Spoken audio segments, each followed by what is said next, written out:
Coming up on today's episode of the Salesman Podcast. Well, if we back up away from the world of sales for a moment, right, and just think about cause and effect, we are effective. So congratulations, Will, you're effective, right? If you stay home in your bed, the effect will be that not much happens. There is a universal human bias called the negativity bias, and we all have it. We are all pessimists at one level.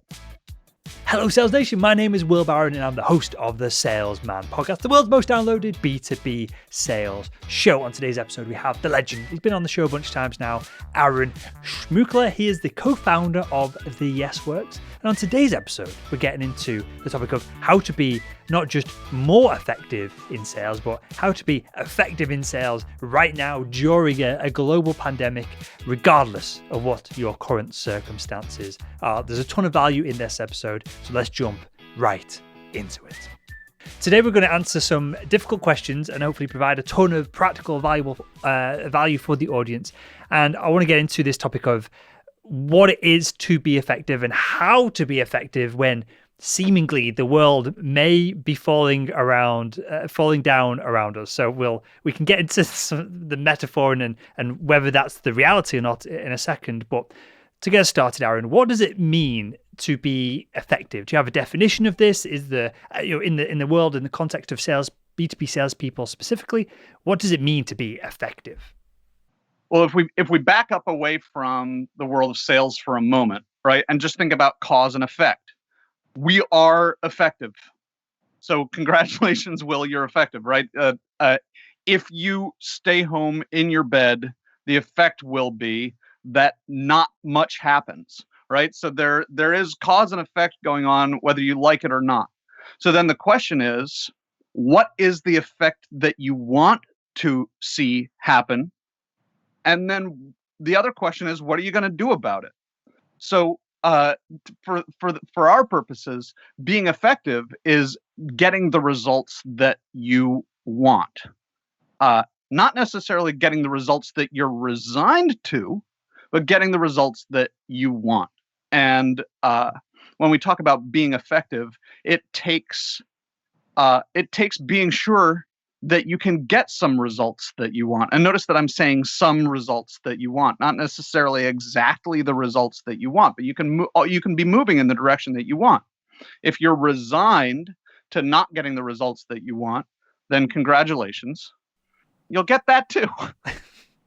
I love this. So in the context of sales, yeah, of course, there's the number of deals that you make, or there's the number of dollars or pounds or euros that you earn. And then there are any number of other metrics that you could be looking at in terms of what is effective. And at a time like this, some companies, maybe like yours, like some others that have to do with having a platform for remote teams, Zoom, for example, right, that is doing all the video conferencing. The effect that they might be to like cool things off and keep up. In the case of a more service-oriented business or corporate real estate, the effect might be to figure out what victory looks like right now. Speaking of medical devices, we had a client this year, one of the major medical device companies that one of the very top ones that changed their metrics for the year from we want to do X in revenue to we want to grow our market share. So if they had, I don't know what their market share was at the beginning of the year. If they had 20%, then having 22% at the end of the year was getting the effect that they wanted. I want to go back to something you said right at the top of this, Aaron, because I used to be, less so now, admittedly, I used to be an incredibly bad procrastinator.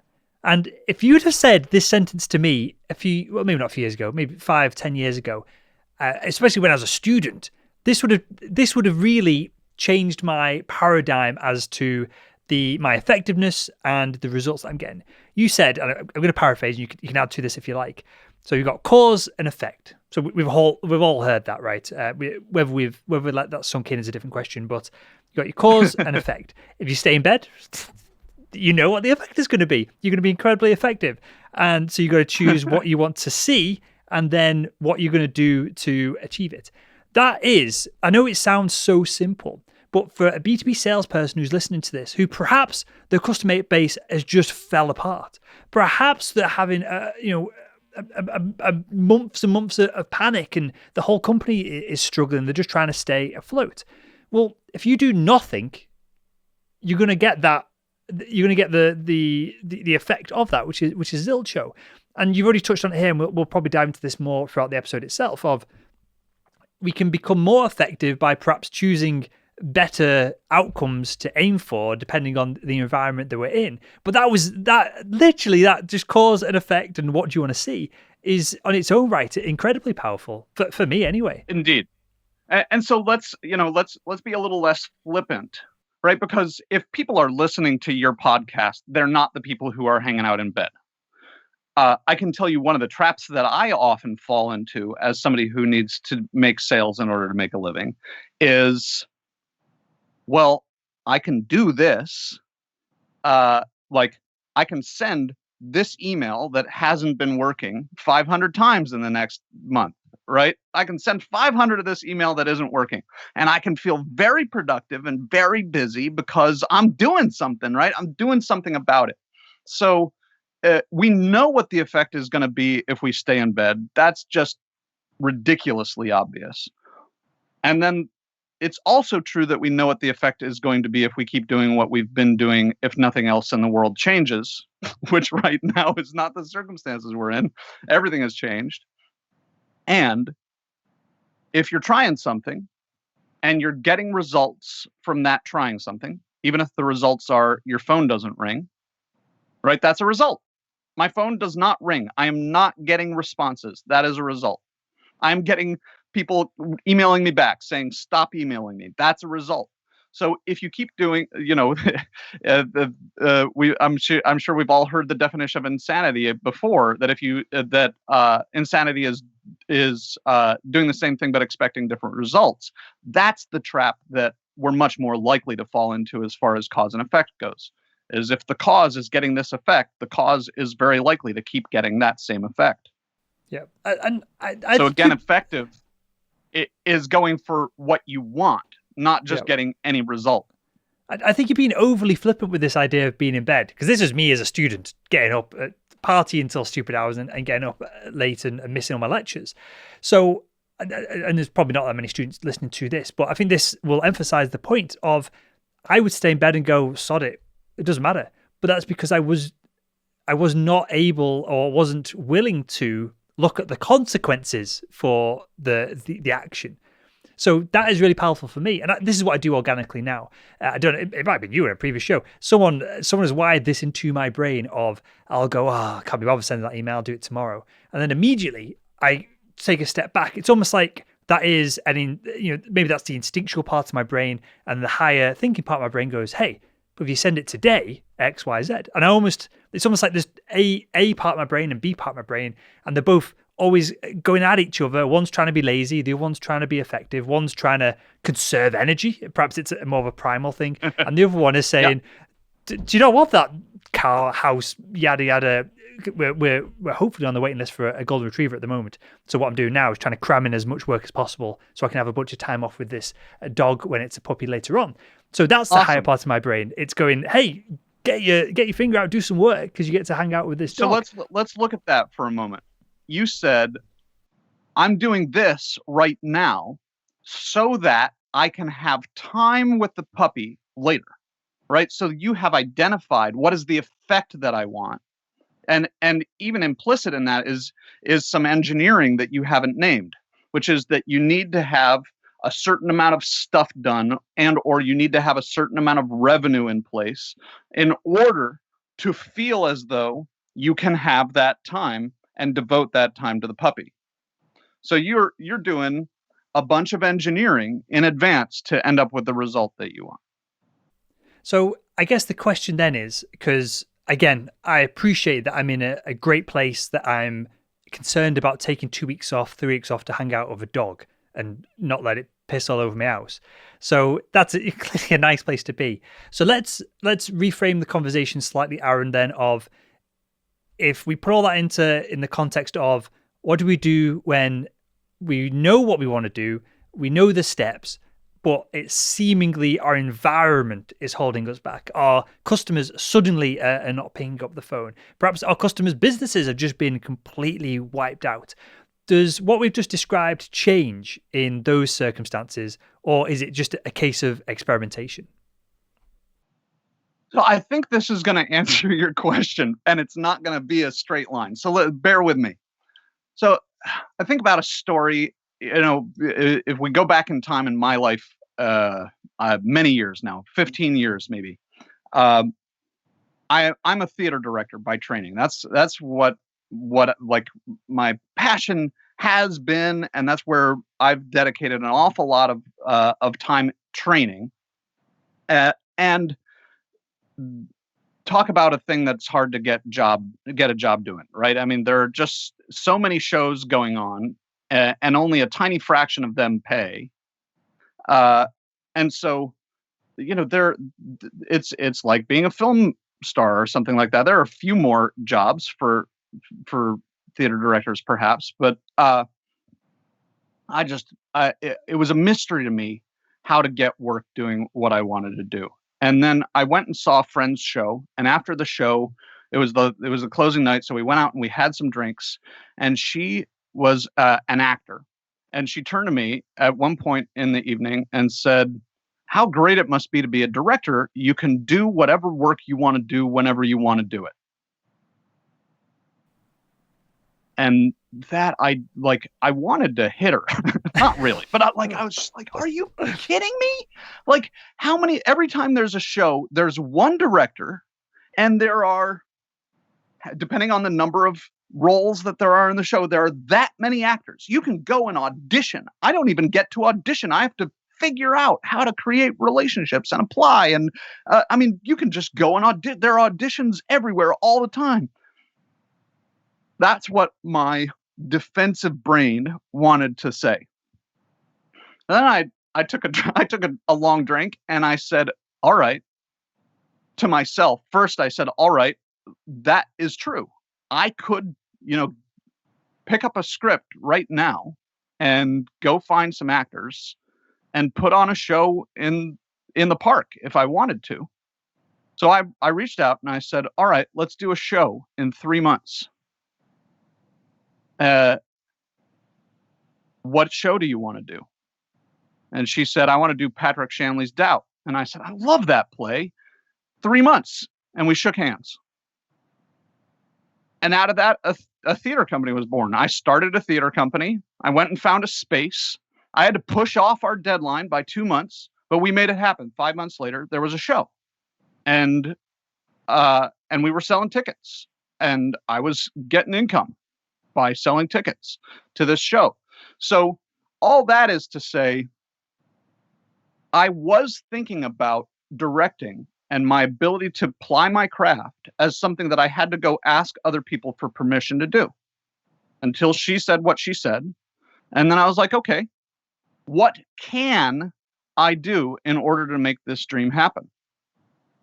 Can I go and force some theater to hire me? No. Can I go and direct a show tomorrow without doing the legwork to create relationships and maybe put in my time as an assistant director and really build this network and trust over time? Can I collapse that and make all that happen in an instant? No. Can I go find an empty storefront that's going to turn into a great black box theater?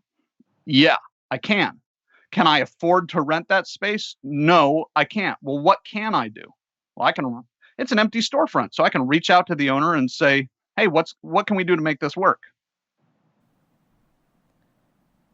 Is that the question we need to ask then? What can I do? Indeed. Right? So, I think I'm not a sales expert. Really, at the core of it, I'm a communication guy, right? People hire us to do communication and collaboration training, and I think sales is communication and collaboration really at the heart of it. So that's how come you and I have such great conversations about sales. Communication is an interior game first. So we all know people, we can look at two salespeople on the same team selling the same product to the same market. And we can listen into their calls, or we can read a transcript of their calls, and they may look very similar, at least for starters. And the longer they go, the more they diverge, because person A is delivering the content differently. There are different inflections in their voice. There are different amounts of pause. There's a different flavor to it. And that flavor comes from the interior communication, right? They're not thinking this prospect is stupid. This prospect doesn't get it. If they do think this prospect doesn't get it, it's not because this prospect is stupid. It's because I'm failing. What do I need? What can I do in order to help this prospect get it? What can I do in order to connect to this other human being? The other person is thinking, this is never going to work.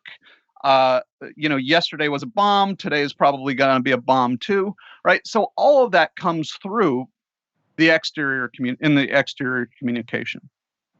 If we consider that this might be a metaphor that will lead us to have a 7-hour conversation, so I'm wary of that. If we consider the brain to be some kind of computer, and there's different programs being ran on it, and there's different levels of programs. There's an operating system. There's your outside environment imprints on you. Your parents imprint on you. And there's all these different things going on, and they're fighting over resources. And perhaps there's only one exoskeleton or one system that they're all trying to manipulate and influence. If we think of the brain somewhat like that, again, we get quite philosophical about all this, I'm sure. But what you just described there, it seemingly is someone who is programmed at a deep level, whether it's their parents, whether it's DNA, whatever it is, to be an optimist versus a pessimist. So as well as asking these questions that are lead to better answers, is there a deeper level of this of some people are wired to just assume that good things are coming around the corner, and some people are wired to have pessimistic thoughts about potential opportunities as well? Yes. There is absolutely wiring. I think I've heard people talking on your show about biases, right? There is a universal human bias called the negativity bias, and we all have it. We are all pessimists at one level. Our conscious brain really does not like paradox, right? It's like if you tell me that thing is green and I look at it and I can see that it's red, I go, But our subconscious brains do not mind paradox at all. So what I think, and I don't have the data to back this up exactly, but what I think the difference is between optimists and pessimists is not that optimists don't go, oh man, I'm likely to fail today. It's just that they go, oh man, I'm likely to fail today, and they go, okay, and also I'm likely to succeed. And those two things are completely diametrically opposed. And it's that, notice the okay, Will, right? Is that I'm going to fail today. Okay is really different from no, I'm not. Because if you say no, I'm not, then you're just going to argue with yourself. And so I wrote down earlier when you said conserve energy, right? Because you want to conserve energy, so you lie in bed. Well, our brains are incredibly expensive. And when I say expensive, I mean, like, if you think back to the earliest evolution of human beings, right? Why don't more animals have giant brains like we do? Is because they're very expensive in terms of calories. I think it's something like 20% of our calories are consumed by this 8 pounds of gook, right? In our heads, this 8 pounds of jelly, right? That is hugely expensive. And so one of the things that our evolution has done is that we don't waste cognitive energy because it's so expensive. You can think of your brain like a hybrid car. And this is an analogy that I use with our clients when we're training teams to innovate and problem solve effectively. So if you think about a hybrid car, when you pull up to a stoplight and you stop the car, the engine shuts off. And that's it. It's programmed to do that to conserve fuel. Your brain is the same. If you pull up to a problem that is a red light, you tell yourself this is an unsolvable problem, your brain goes, all right, thanks. And it shuts off and you stop working on the problem.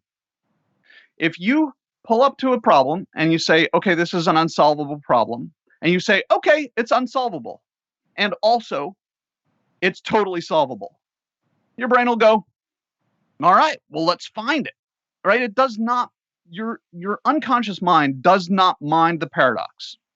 It does not care.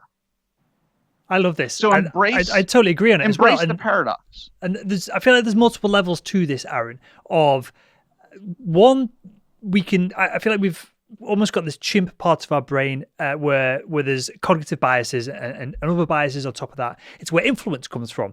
You give me something, and immediately I'm going, I need to give Aaron something back to relieve this debt. And there's Cialdini's book, the Laws of Influence, whatever it's called. I think it might just be called Influence, that runs through all of this. So I feel like when I'm in a situation where, my partner is a doctor. She's an elderly medicine doctor, so she's been in the middle of this whole COVID thing. So when she has a problem that needs solving with a real patient, this is more serious than what I'm considering and what I'm doing. So just to give the context for the audience, and because tens of thousands of people are listening to this, right?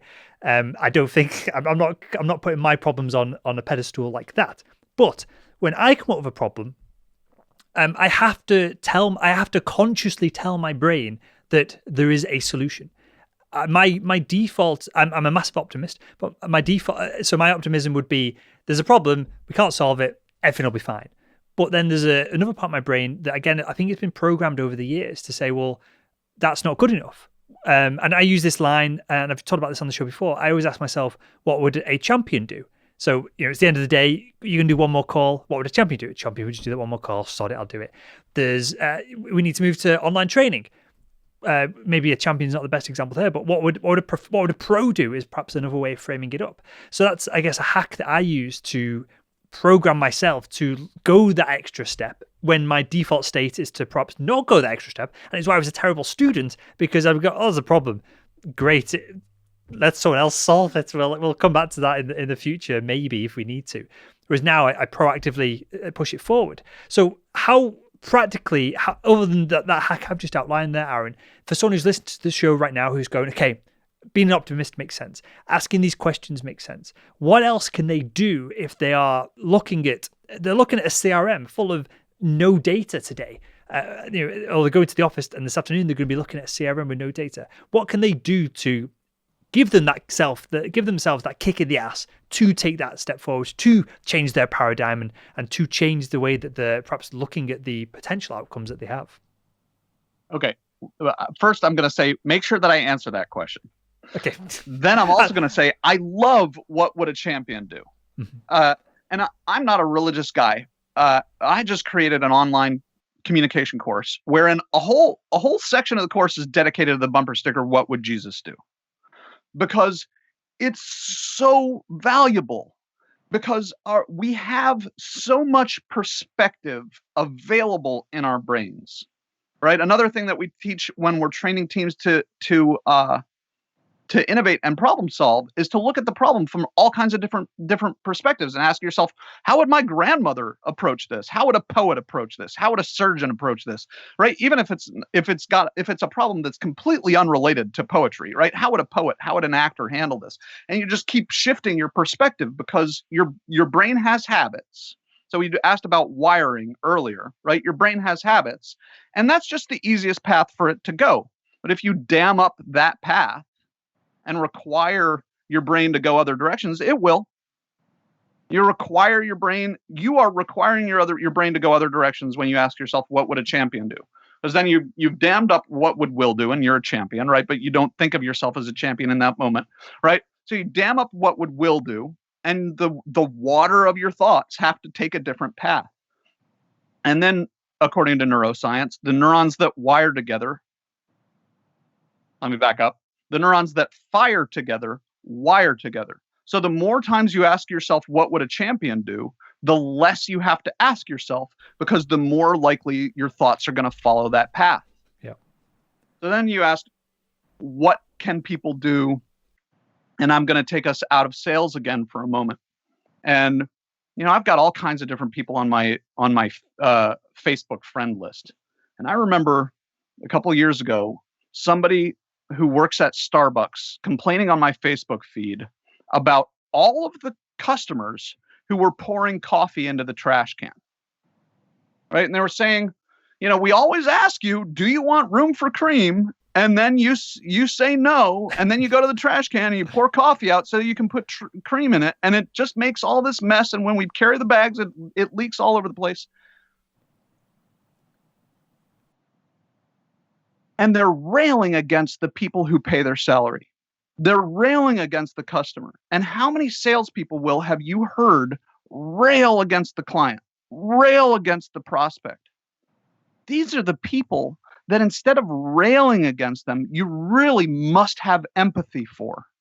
If you do not have empathy and compassion for your client, no matter how ignorant they seem, no matter how frustrating they are, you will not succeed at the level at which you want to succeed. You will not be effective if you rail against that which you must serve.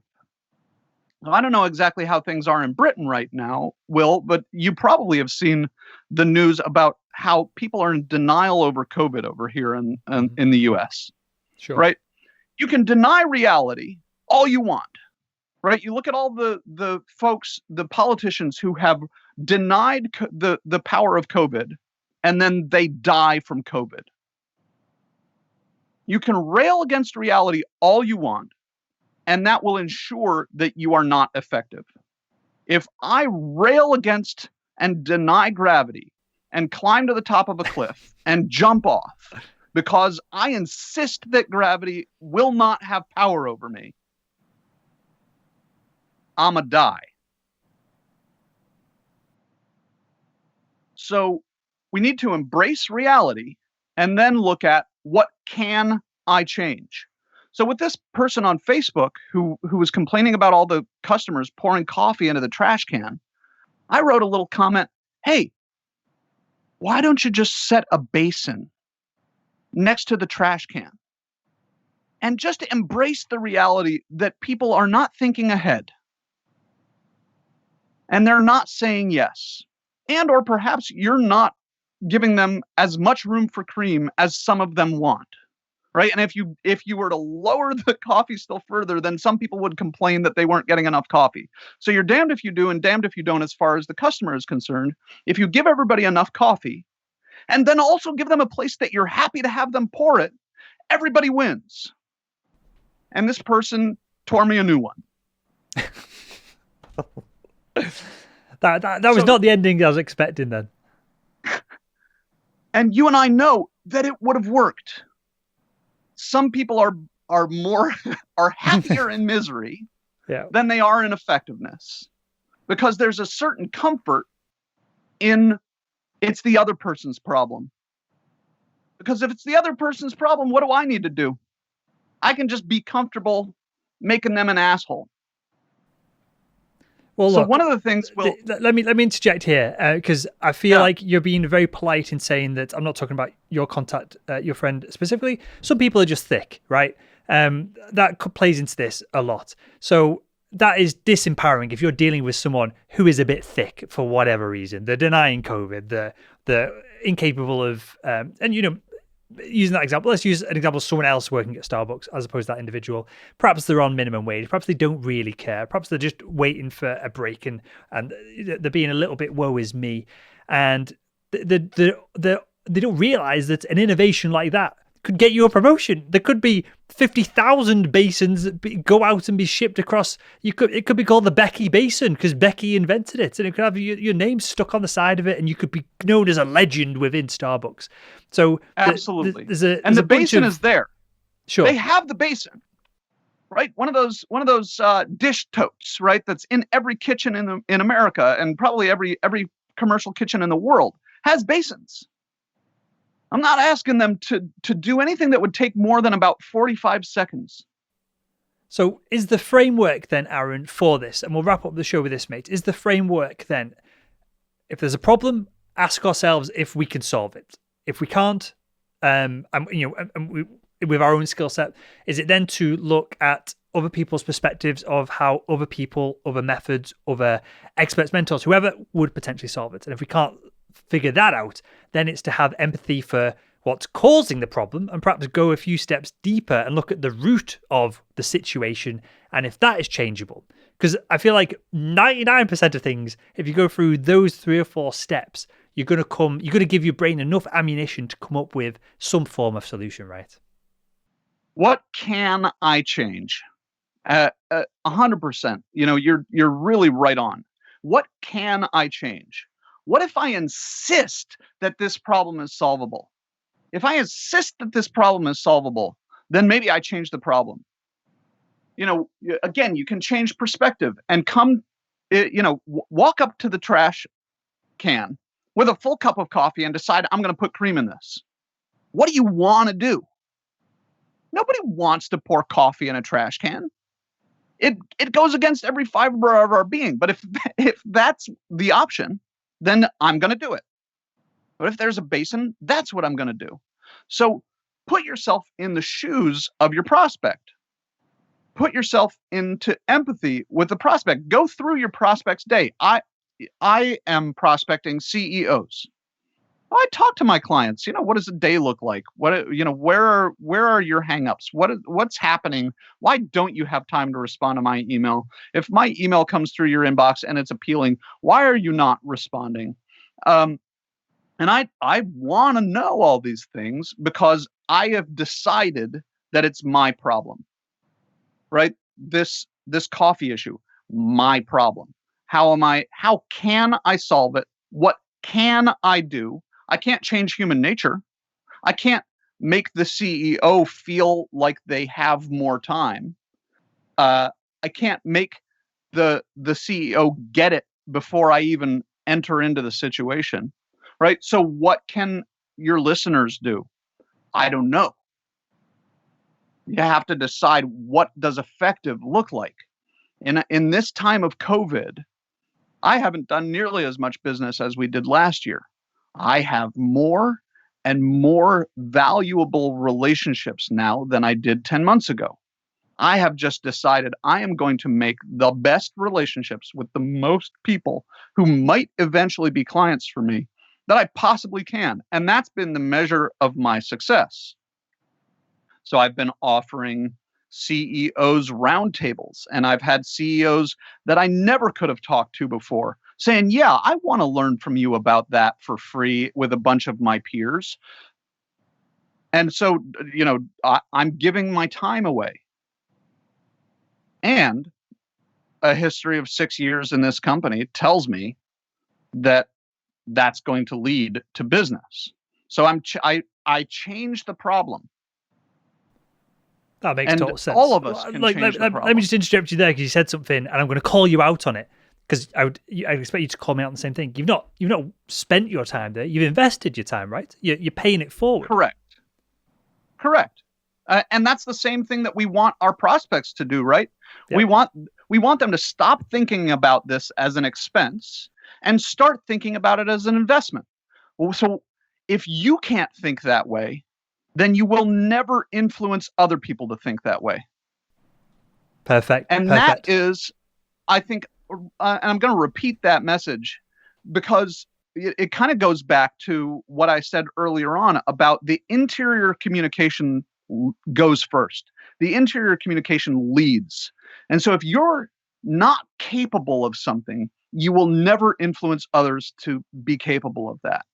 If you are not capable of expressing compassion for your prospects. Your prospects will not treat you with compassion. How many people get FU things, right, and stuff like that, that they complain about being abused by their prospects?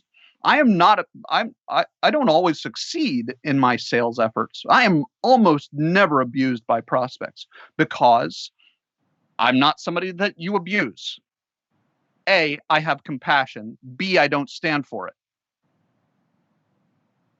So it doesn't happen to me. If you are not capable of something, like in the instance, I'm gonna repeat it. If you are not capable of thinking of spending your time as an investment, then you will never influence other people to think of spending their money as an investment. Or, the bigger hurdle for me in my business is not convincing people to part with their money. It's convincing people to part with their time and their team's time away from their desks. You mean we're not going to be pushing this engine? We got to push the engine. We got to push the engine. Hey, man, I get it. You got to push the engine. What if I can help you push the engine better? Is it worth pulling in for a pit stop?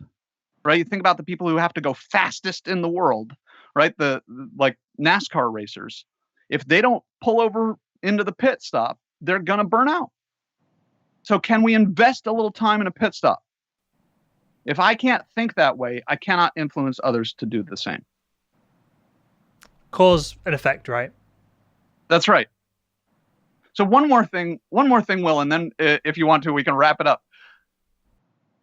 Some people say no whining, right? There's no whining in sales. There's no, right, or whatever. I think there is place for whining once.